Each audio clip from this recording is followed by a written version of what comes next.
लग्नानंतर होईलच प्रेम भाग 5. मोहिनी म्हणाली, आहो काय करताय तुम्ही? सोडा, बघेल कोणीतरी, तुम्ही पण ना. वेदांत म्हणाला, कोणी नाही पाहणार आणि पाहिलं तर पाहू दे की. एकुलती एक बायको आहे माझी, असं म्हणत त्याने तिच्या गालांवर ओठ टेकवले. मोहिनी म्हणाली, आहो तुमचं आपलं काहीतरीच, जावा बरं तिकडं. वेदांत म्हणाला, जावा नाही तिकडं, यावा इकडं. त्याने तिला अजून स्वतः करत खिचत मिठीत घेतलं. तिने लाजून मान खाली घातली. अशा लाजता मग आमचं अवघड होतं. उफ. आणि हा तीळ पाहिल्यावर तर इथं या काळजात अशी कळ उठते की काय सांगू तुम्हाला. त्याने तिचा हात आपल्या काळजांवर ठेवत सांगत होता तसं तिने लाजून आपला चेहरा त्याच्या छातीत लपवला. सत्येंद्र बेडरूममधून फ्रेश होऊन बाहेर आला होता. त्याची नजर समोर अडखडली. ती उभी होती. ग्रे कलरची साडी, त्यावर मॅचिंग ब्लाऊज, हातात किणकिणणाऱ्या हिरव्या बांगड्या, कपाळांवर छोटी टिकली, भांगीत कुंकू आणि साडीतून दिसणारी तिची नाजूक वळणदार कंबर. ते सारं पाहून स्वर्गात आल्याचा भास त्याला झालेला होता. सत्येंद्र, आज काही खरं नाही आपलं. अख्खं कोल्हापूर मरतं आपल्यावर आणि या आहेत की भावच देत नाहीत राव. कसं होणार काय माहिती. तो मनात विचार करतच होता की तिचं लक्ष आरशात गेलं तर तो तिच्या मागे उभा होता. अनिता म्हणाली, आहो काही हवं आहे का तुम्हाला? सत्येंद्र म्हणाला, नाही, काही नाही. तिच्या अचानक विचारण्याने तो गडबडला. अनिता म्हणाली, असे का उभे आहात मग तुम्ही येथे? सत्येंद्र म्हणाला, ते मी म्हणजे ते हे. ती गोंधळून त्याच्याकडे पाहू लागली. काय करतोय? असा भल्या भल्यांची बोलती बंद होते आणि तुझी बोलती यांच्यासमोर बंद होते. आजोबा बोलतात ना, तेच खरं आहे बाबा. बाहेर सगळे नवरे वाघ असतात, पण बायकोसमोर मात्र आल्यावर त्यांचं मांजरच होते. त्याने नाही मध्ये मान हलवली आणि चेंजिंग रूममध्ये निघून गेला. काय झालं यांना? असं विचित्र काय वागतात? तिला काही कळत नव्हतं. अनिता मनातच म्हणत होती. संध्याकाळी मोहित आलेला होता. भाऊसाहेब, कार्यक्रम छान झाला ना? दादासाहेब म्हणाले, आम्हाला खात्री नव्हती, पण फार छान पडला कार्यक्रम. मागून दर्शन आणि शरद सुद्धा आलेले होते. या बसा, आम्ही बोलवणारच होतो तुम्हाला. दर्शन म्हणाला, मोठे काका, दादासाहेब लग्नाला तयार झालेले आहेत. आम्हाला आश्चर्य वाटतं या गोष्टींचं. शरद म्हणाला, हो आम्हाला पण.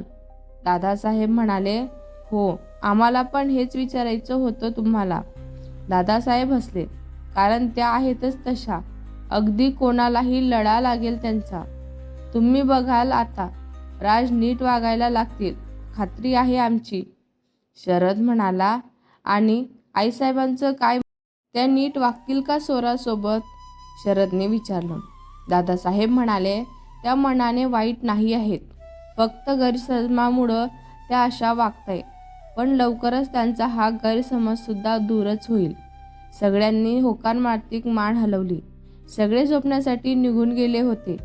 संध्याकाळी ती केव्हापासून एकटक हातातल्या अंगठीकडे बघत होती. आरुषी म्हणाली, झोपली नाहीस अजून? केव्हाची त्या अंगठीकडेच पाहत आहेस नुसतं? आरुषीने विचारलं. स्वरा म्हणाली, आरुषी, ज्या गोष्टींचा कधी स्वप्नात विचारही केला नाही ना, ती गोष्ट आज माझ्या आयुष्यात घडती आहे. हे एखाद्या स्वप्नापेक्षा कमी वाटत नाही मला. आरुषी म्हणाली, ते दिसतंय मला चेहऱ्यावर. किती खुशाल आहेत तुम्ही म्हणून, किती आनंद झालेला आहे. ती गोड लाजली. आरुषी म्हणाली, बरं, लाजून झालं असेल तर झोपायचं का मग? उद्या हळद आहे आणि चुडासुद्धा भरायचा आहे आपल्याला. आणि सगळ्यात महत्त्वाचं म्हणजे तुला उद्या जिजूंसोबत मंगळसूत्र आणायला सुद्धा जायचं आहे. विसरलीत की काय तू? मग त्यांच्यासोबत काय बोलायचं ते बोलू द्या. स्वरा म्हणाली, तू ना गप जरा. आरुषी म्हणाली, मला नव्हतं माहिती तुला इतकं छान लाजता पण येतं म्हणून. स्वरा म्हणाली, चल झोपूया, नाहीतर अजून चिडवशील तू मला. दोघी झोपायला निघून गेल्या. फुलले फुलरे क्षण माझे, फुलरे फुलले क्षण माझे, फुलरे रेमे दिनी. ओ हो हो, शनुनांच्या शगुनांच्या मेहंदीने सजले रे क्षण माझे, सजले रे फुललेले क्षण माझे, फुलले रेती. आरशासमोर तयार होत एकटीच गालात हसत गाणं गुणगुणत होती. आरुषी म्हणाली, आज मॅडम हवेत आहेत हा? प्रांजू म्हणाली, असणारच ना, नाही का, कारण आज त्यांचे आहो येणार आहेत ना, म्हणून यांना बाहेर डेटवर घेऊन जायचं आहे. प्रांजूने दुजारा दिला. नैना म्हणाली, अगं चिडू नका बरं तिला, जा बरं तिकडं. स्वरा, तुझे आहो आलेत का बघ जरा जाऊन. नैना तिचे खेचतच होती. स्वरा म्हणाले, तुम्ही तिघी माझी खेचू नका. फोनच्या आवाजाने तिघींची धंदी भंग झाली. तुझ्या यांचाच असेल फोन, रिसीव कर, आम्ही जातो, चला ग. त्या निघून गेला. ज्यांचा विचार करत होती त्याचाच फोन होता. तिने फोन रिसीव केला. राज म्हणाला, तयार झाला आहेत का तुम्ही? आम्ही आलेलो आहे खाली, या लवकर, वाट बघतोय तुमची. स्वरा म्हणाली, राज म्हणाला, बस एवढंच का फक्त? आणखीन काही नाही का? राज, आलो झालेली आहे माझी तयारी, लगेच येते मी. तिने फोन ठेवला आणि खाली आली. तो वेदांसोबत बिझनेस डिस्कशन करत होता. त्याचं लक्ष पायऱ्यांवर गेलं. नेहमीपेक्षा वेगळी भासत होती त्याला ती आज. तिच्यावर जीव ओवाळून टाकायची इच्छा झालेली होती त्याला. पिंक कलरचा अनारकली, त्यावर मॅचिंग ओढणी, केसांची वेणी घालून ते एक साईडला घेतलेले होते. कानात छोटेसे झुमके, हातांवर मेहंदी खुलून दिसत होती. नेहमी उदास वाटणारा चेहरा आज जरा जास्त चमकत होता. राज म्हणाला, निघायचं का आता? त्याने विचारलं. तसे तिने होकार मार्तिक मान हलवली. वेदांत म्हणाला, लवकर या. राज म्हणाला, तुम्ही व्हा पुढं. त्याने स्वराला पुढं जायला सांगितलेले होते. तसं ती निघून गेली. साल्या, मी कधी मोहिनी वहिनी आणि तुझ्यामध्ये आलो नाही आहे, आणि आता मला माझ्या होणाऱ्या बायकोंसोबत वेळ घालायचा आहे. तू मध्ये मध्ये करत आहेस तर मध्ये मध्ये करू नकोस आणि आम्हाला डिस्टर्ब सुद्धा करू नको. वेदांत म्हणाला, साल्या, माझी बहीण आहे ती, आणि आज चुडा भरायचा आहे तिला. यांचं बोलणं चालूच होतं. तेवढ्यातच तेथे मोहिनी आली. मोहिनी म्हणाली, दादा, तुम्ही केव्हा आलात? राज म्हणाला, थोड्या वेळात आलो, थोडाच वेळ झालेला आहे, आता निघतो सुद्धा. मोहिनी म्हणाली, चहा कॉफी काही घेणार आहेत की नाही मग? राज म्हणाला, नाही नको वहिनी, उशीर झालेला आहे. राज तो निघून गेला. ती त्याची वाट पाहत उभी होती. स्वीटी, त्याच्या मॅग्नेटिक आवाजाने तिने डोळे बंद केले. बसताय ना मग? हो. दोघेही ज्वेलरी शॉपमध्ये निघून गेले. कारमध्ये शांतताच होती. तो चोरून तिला पाहत होता. त्याने हळूच तिचा हात हातात घेतला आणि त्यावर ओठ टेकवले. त्याच्या हळुवार स्पर्शाने ती शहारली. त्याने तिला स्वतः जवळ ओढून घेतलं. ती त्याच्या अर्धवट मिठीत होती. स्वीटी, बघा ना आमच्याकडं. तिने नाही मध्ये मान हलवली. तो किंचित गालात हसला. त्याने तिच्या केसांवर ओठ टेकवले. थोड्या वेळाने ते ज्वेलरी शॉपमध्ये पोचले होते. तेथे भरपूर मंगळसूत्राच्या डिझाईनसुद्धा होत्या. त्यामुळे ती कन्फ्यूज झालेली होती. आहो, तुम्हीच पसंत करा ना, हे छान आहे का? तिला सुद्धा ते आवडलेलंच होतं. आपण तुमच्यासाठी ऑफिस वेअरसाठी सुद्धा एक मंगळसूत्र घेऊया. त्याने तिच्यासाठी आणखीन काही ज्वेलरी घेतलेली होती आणि ते कपड्यांची खरेदी करण्यासाठी निघून गेले होते. खरेदी झाल्यानंतर ते रिकाम्या वेळात फिरायला गेले. स्वरा म्हणाली, आहो, इथे बसून बोलायचं का आपण? तिने एका बाकड्यांकडे इशारा करत विचारलेलं होतं. राज म्हणाला, हो चला. दोघेही तिथे येऊन बसले होते. स्वरा म्हणाली, मी एक प्रश्न विचारू का तुम्हाला? राज म्हणाला, हो विचारा ना, काही अर्थ नाही. स्वरा म्हणाली, तुम्ही एकटे का राहता मग? त्याचा चेहरा गंभीर झालेलाच होता. नाही म्हणजे मी सहज विचारलं बरं का तुम्हाला. तुम्हाला सांगायचं नसेल तर राहू द्या. राज म्हणाला, आम्हाला सवय आहे एकटं राहायची, म्हणून आम्ही राहतो मुंबईला. पण आता तुमच्या सोबतीने राहायचं आहे आम्हाला. द्याल ना आमची साथ आयुष्यभर? तिने काही न बोलता त्याच्या हातांवर हात ठेवला. तिच्या या कृतीवर तो अंतर्बाह्य सुखावलेलाच होता. बराच वेळ दोघे पाण्याकडे बघत बसलेले होते. स्वरा म्हणाली, निघायचं का मग आता? उशीर होतोय. राज म्हणाला, इच्छा तर नाही तुम्हाला सोडून जायची, पण हरकत नाही. आज सोडतोय तुम्हाला, कारण उद्या यायचंच आहे परत आमच्या जवळच तुम्हाला, तेही कायमसाठी. ती लाजली. त्याने तिला घरी सोडलं आणि निघून गेला. संध्याकाळी तो त्याचं काम करत बसलेला होता. तेवढ्यातच त्याचा मोबाईल वाजला. पाहिलं तर भावना त्याला कॉल करतच होत्या. त्याच्या भुवया आकसल्या होत्या. या आम्हाला का कॉल करत आहे त्याला काही कळत नव्हतं. त्याने कॉल रिसीव्ह केला. आम्ही भावना बोलतोय. राज म्हणाला, हां बोला ना. भावना म्हणाली, आम्हाला भेटायचं आहे तुम्हाला आज. त्याने भुवया उचवल्या. राज म्हणाला, आमची हळद आहे थोड्या वेळाने. महत्त्वाचं काम आहे का आमचं तुमच्यासोबत, तरच येतो आम्ही.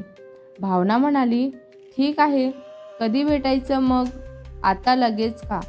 महालक्ष्मी कॅफेमध्ये या. ठीक आहे, आलोच आम्ही, राज असं म्हणाला. संध्याकाळी राज म्हणाला, काय बोलायचं बोला लवकर. भावना म्हणाली, आम्ही सांगतो ते नीट ऐका. तुम्ही नकार द्या या लग्नाला. अपशकुनी आहे ती. आयुष्य खराब होईल तुमचं. जन्माला आली त्यानंतर एकही दिवस सुखाचा गेला नाही आमचा. विचार करा, तुमच्या घरात लग्न करून आली की अवदसा लागेल तुमच्या घराला. तिच्यामुळं आम्ही खूप काही गमावलेलं आहे. तर तुम्ही तसं तुमच्यासोबत होऊ नये असं मला वाटतं. त्या बोलत होत्या आणि त्याचा शब्दगणित पारा वाढत चाललेला होता. राज म्हणाला, बस झालं असेल तुमचं आता. एक शब्द अजून आणि विसरून जाईन मी की तुम्ही माझ्यापेक्षा मोठ्या आहात आणि कोण आहात ते. त्याने तिथल्या वस्तूंची तोडफोड करायला सुरुवात केली. भावना घाबरल्या होत्या. बस आता शांत व्हा तुम्ही. आपण कॅफेमध्ये आहोत. राज म्हणाला, माझ्या स्वराबद्दल मी काहीही ऐकून घेऊ शकत नाही आणि या तोंडाला येईल ते बोलताय तुम्ही. मला बिलकुल आवडलेलं नाही आहे. राज त्याचे डोळे रागाने लाल झालेलेच होते. तुम्ही बसा, येथे मी पाणी घेऊन येतो. जीवनने स्वराला कॉल केला. ती चुडा भरून नुसतीच रूममध्ये आली होती. जीवन भाऊजींचा कॉल, सगळं ठीक असेल ना? तिने मनात विचार करत कॉल रिसीव्ह केलेला होता. स्वरा म्हणाली, हां भाऊजी बोला ना. जीवन म्हणाला, वहिनीसाहेब तुम्ही लवकर महालक्ष्मी कॅफेमध्ये या प्लीज. एवढं बोलून त्याने फोन ठेवला. तिला समजेनासच झालं. तिने कारची चाबी उचलली आणि खाली आली. आरुषी म्हणाली, अगं कुठं? स्वरा म्हणाली, आरुषी मला जायचं आहे, अडवू नकोस प्लीज. आजी म्हणाली, लाडो कुठं चाललात तुम्ही? स्वरा म्हणाली, आमचं खूप महत्त्वाचं काम आहे, लगेच जाऊन येतो आम्ही. आजी म्हणाली, लाडो चुडा भरल्यानंतर बाहेर जायचं नसतं बाळा. स्वरा म्हणाली, आजी प्लीज हां, लगेच जाऊन येते मी. ती कोणाचं ऐकून न घेता बाहेर पडलेली होती. आजी म्हणाली, आरुषी तुम्ही जा त्यांच्यासोबत.